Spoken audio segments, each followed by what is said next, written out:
Bismillahirrahmanirrahim. Assalamualaikum warahmatullahi wabarakatuh. Bagaimana kabarnya anak-anak sekalian? Alhamdulillah. Semoga kita sehat-sehat selalu dan dalam lindungan Allah Subhanahu wa taala. Baik anak-anak yang dirahmati Allah Subhanahu wa taala, pada pelajaran sebelumnya akidah akhlak kita sudah belajar tentang bersyukur kepada Allah Subhanahu wa taala.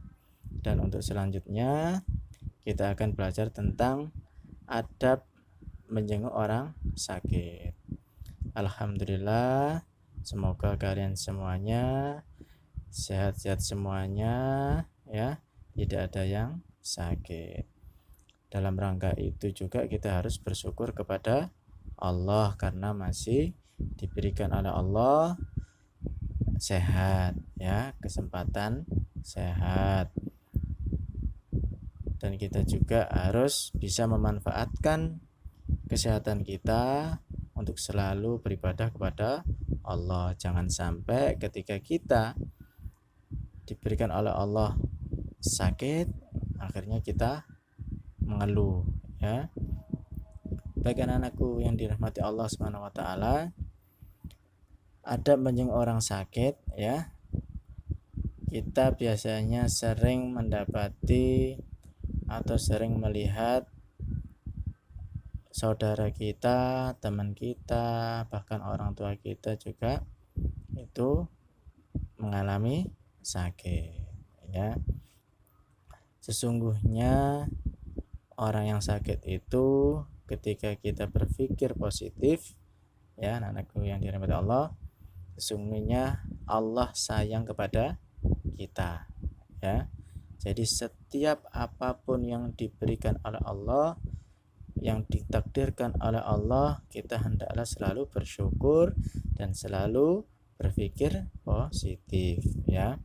Jadi kita ambil hikmahnya dan kita selalu dekat kepada Allah. Baik anak-anakku yang dirahmati Allah Subhanahu wa taala, di samping juga ketika ada saudara kita atau diri kita sakit, kita selalu berikhtiar untuk supaya sehat.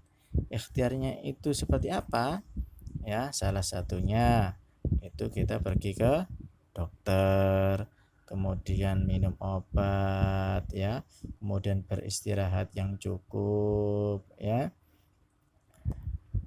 Nah, itulah bagian dari ikhtiar manusia untuk sehat kembali. Dan di samping juga selalu berdoa kepada Allah untuk diangkat rasa sakit atau penyakit di dalam diri kita, biar Allah mengangkat kemudian menghilangkan sehingga kita bisa sehat kembali ya.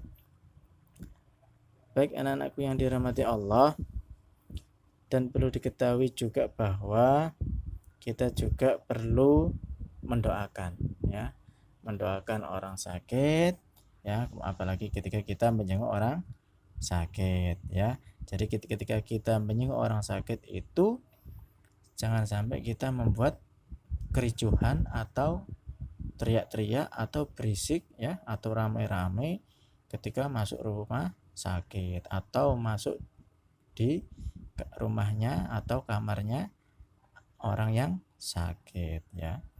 Jadi jangan sampai kita mengganggu kondisi saudara kita yang sakit dengan tingkah laku kita ya. Sepatutnya lah kita selalu memberikan kabar gembira ya, memotivasi supaya apa?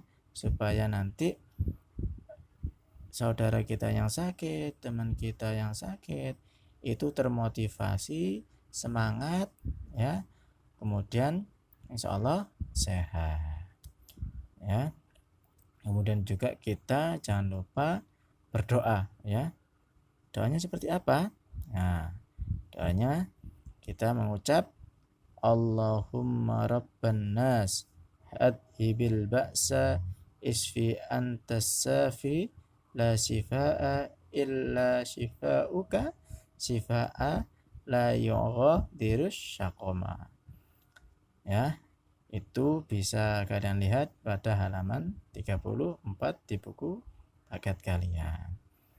Yang artinya, ya Allah, Tuhan segala manusia, jauhkanlah kesukaran atau penyakit itu dan sembuhkanlah ia. Engkaulah yang menyembuhkan, tak ada obat yang tidak meninggalkan sakit lagi. Ya.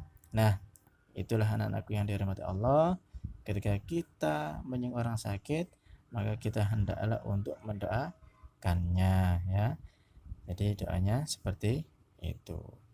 Dan perlu diingat bahwa juga kita harus selalu bersyukur kepada Allah, ya. Jangan sampai ketika kita sehat kemudian kita lalai, ya, sholatnya, kemudian ngajinya, ya, kemudian tidak patuh kepada orang tua, ya, kemudian ketika kita tidak patuh pada orang tua kemudian lalai, tidak beribadah kepada Allah, kemudian Allah memberi penyakit, ya, kemudian rasa sakit, nah, kita menyesali atau kita mengeluh, karena setiap manusia itu ketika diberi kesusahan, kesulitan atau sakit itu kita lebih banyak mengeluh, ya, tidak pernah berpikir positif atau mengambil hikmah atas apa yang diberikan oleh Allah. Nah, anak-anak sekalian, demikianlah yang dapat Abi sampaikan. Kurang lebihnya Abi mohon maaf. Abi akhiri. Wassalamualaikum warahmatullahi wabarakatuh.